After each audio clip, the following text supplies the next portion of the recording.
Udin akan mengerjakan sebuah UTS dari mata kuliah Testing dan Implementasi Sistem.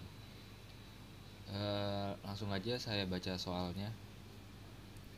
Soal yang pertama apa definisi dari istilah pengujian?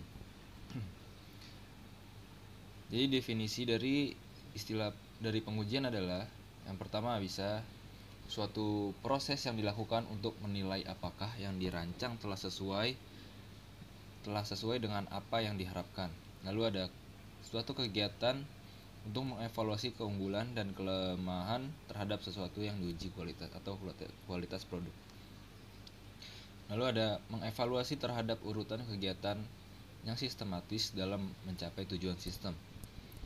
Lalu yang terakhir, mengevaluasi keseimbangan jumlah pelaksanaan kegiatan dengan beban kerja dalam suatu prosedur kegiatan. Itulah beberapa definisi dari pengujian. Lalu soal kedua adalah terdapat dua hal utama yang dilakukan dalam pengujian, sebutkan dan jelasan.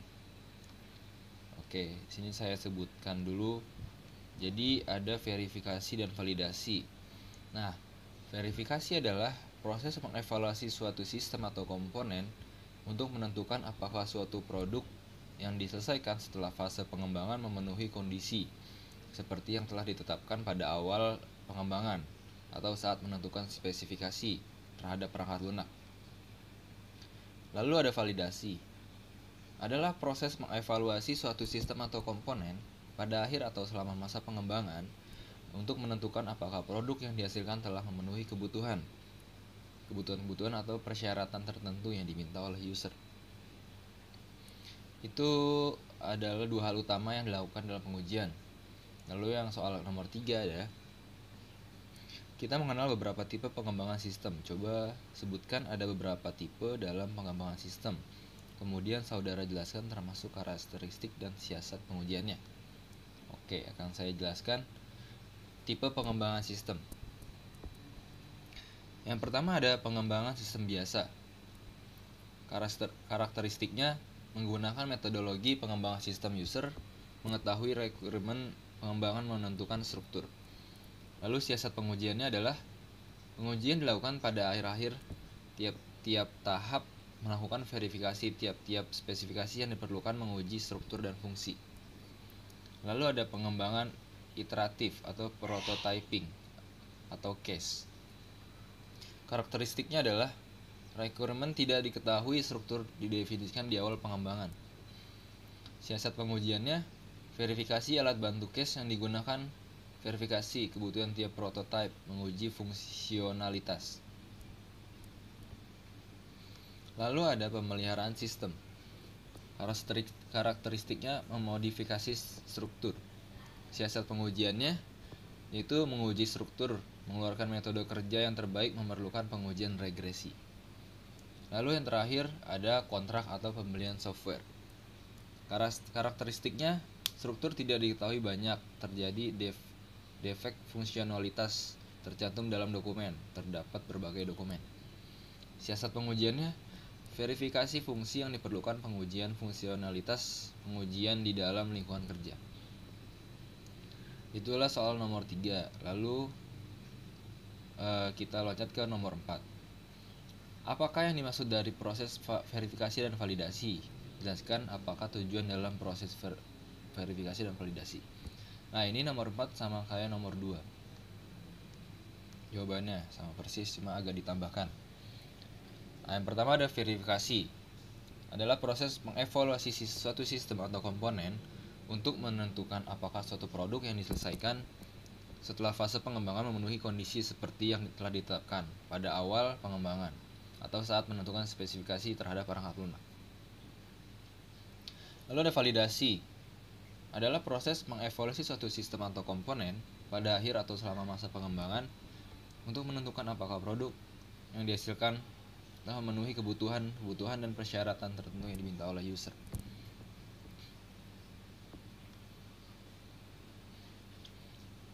Nah, tadi ada tujuan verifikasi dan validasi. Tujuan verifikasi adalah untuk memastikan bahwa data yang dikumpulkan seakurat mungkin dan untuk meminimalkan kesalahan manusia dan instrumen penelitian, termasuk yang muncul selama pemrosesan data. Verifikasi data adalah proses yang sedang berlangsung yang harus dimulai pada tahap pengumpulan data dan berlanjut selama entry dan analisis data. Nah, lalu ada tujuan validasi adalah untuk memeriksa keakuratan dan kualitas data sumber sebelum mengimpor atau memproses data. Validasi data adalah bentuk pembersihan data. Hal itu penting karena saat memindahkan dan menggabungkan data, penting untuk memastikan data dari berbagai sumber dan repositori akan sesuai dengan peraturan yang berlaku dan tidak menjadi rusak karena ketidakkonsistenan dalam jenis metode penelitian atau konteks. Tujuannya adalah untuk membuat data yang konsisten, akurat, dan lengkap, sehingga mencegah kehilangan dan kesalahan data selama beraktivitas. Atau dengan kata lain, diperlukan validasi, kejelasan, dan detail data untuk mengurangi segala cacat proyek atau penelitian. Lalu lanjut ke soal nomor 5, yaitu coba jelaskan sasaran dan prinsip pengujian. Lalu adanya pengujian perangkat lunak ditujukan untuk apa? Nah, ini jawabannya nomor 5. Sasaran dan prinsip pengujian. Glenn Myers menyatakan beberapa aturan yang dapat digunakan sebagai penjelasan tentang pengujian perangkat lunak. Yang pertama ada, pengujian adalah proses eksekusi suatu program dengan maksud menemukan kesalahan. Lalu ada test case yang baik adalah test case yang memiliki probabilitas tinggi untuk menemukan kesalahan yang belum pernah ditemukan sebelumnya. Lalu ada pengujian yang sukses adalah pengujian yang mengungkap semua kesalahan yang belum pernah ditemukan sebelumnya. Maka dapat disimpulkan bahwa pengujian yang baik tidak hanya ditujukan untuk menemukan kesalahan pada perangkat lunak, tetapi juga untuk menemukan data yang diuji yang dapat menemukan kesalahan secara lebih teliti. Lalu ada tujuan pengujian perangkat lunak.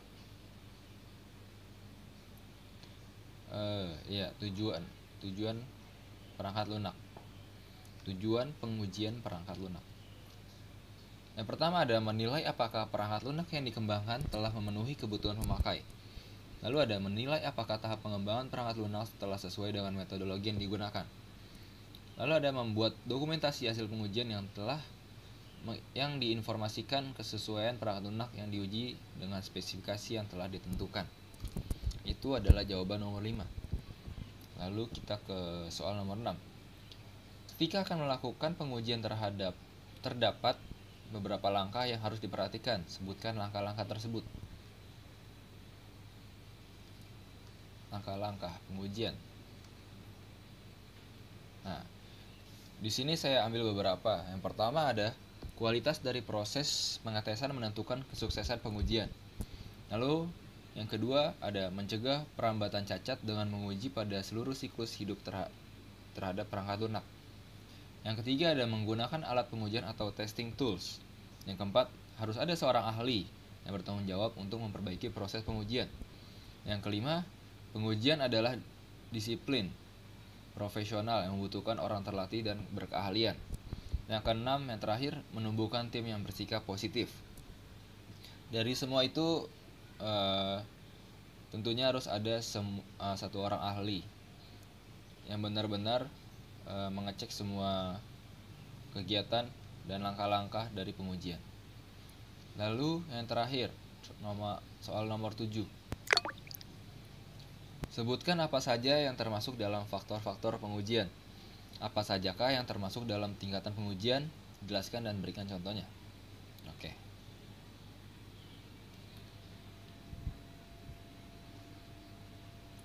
Faktor-faktor pengujian.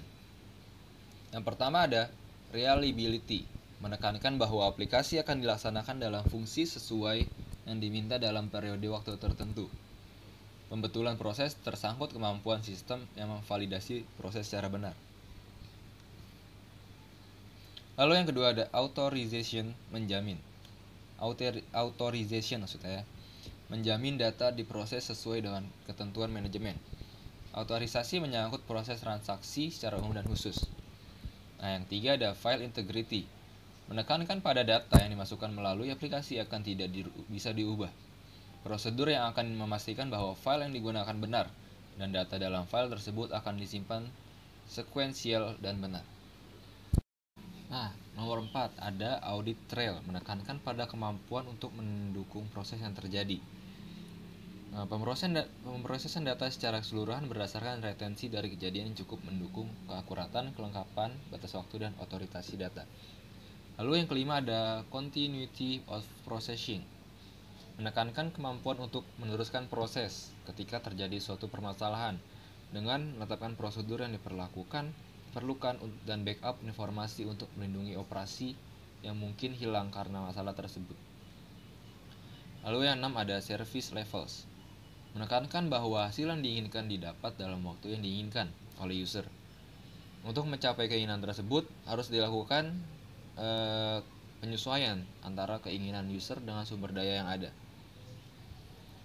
Lalu ada access control yang 7, menekankan sumber daya sistem harus dilindungi dari kemungkinan modifikasi, pengerusakan, penyalahgunaan, dan prosedur keamanan harus dijalankan secara penuh untuk menjamin integritas data dan program aplikasi.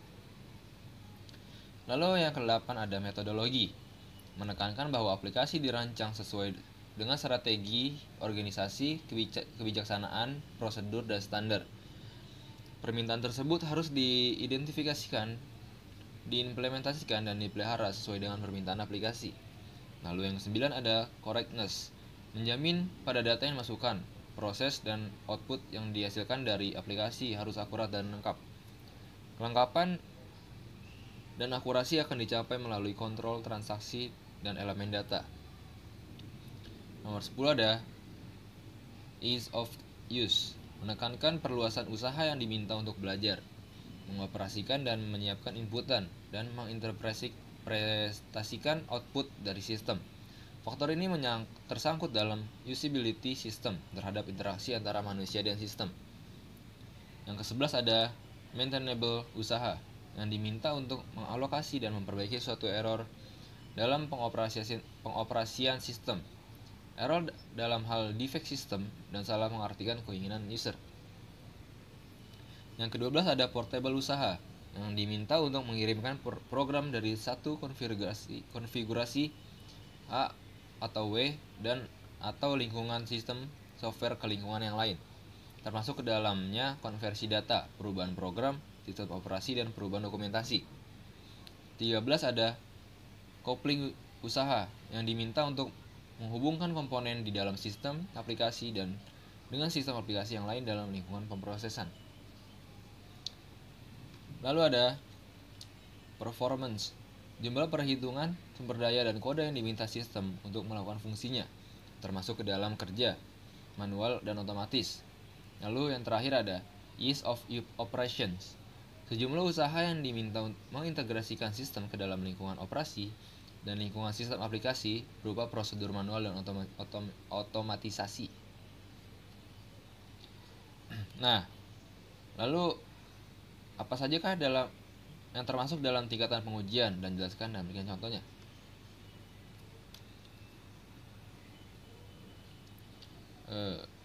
Ini ada tingkatan pengujian. Yang pertama ada pengujian unit. Pengujian unit adalah pengujian yang difokuskan pada unit terkecil dari program atau modul. Pengujian ini didasarkan pada informasi dari deskripsi perancangan detail perangkat lunak.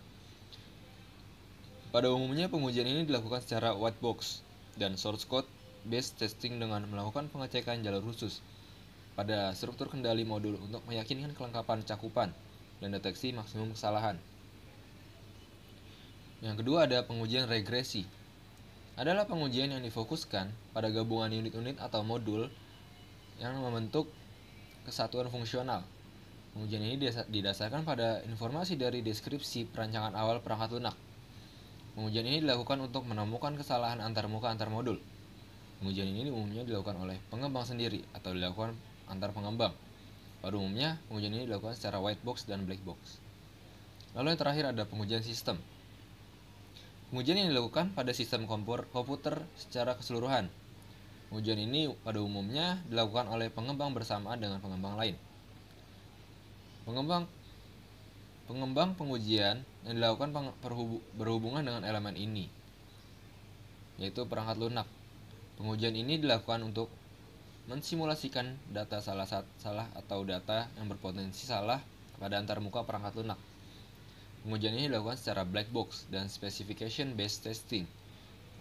Urutan pengujian ini dituangkan dalam perencanaan pengujian, yaitu dengan mendefinisikan prosedur pengujian yang kemudian dilanjutkan dengan menentukan data uji. Itulah 7 soal UTS testing dan implementasi sistem. Berikut jawabannya. Saya sudahi. Wassalamualaikum warahmatullahi wabarakatuh. Terima kasih banyak.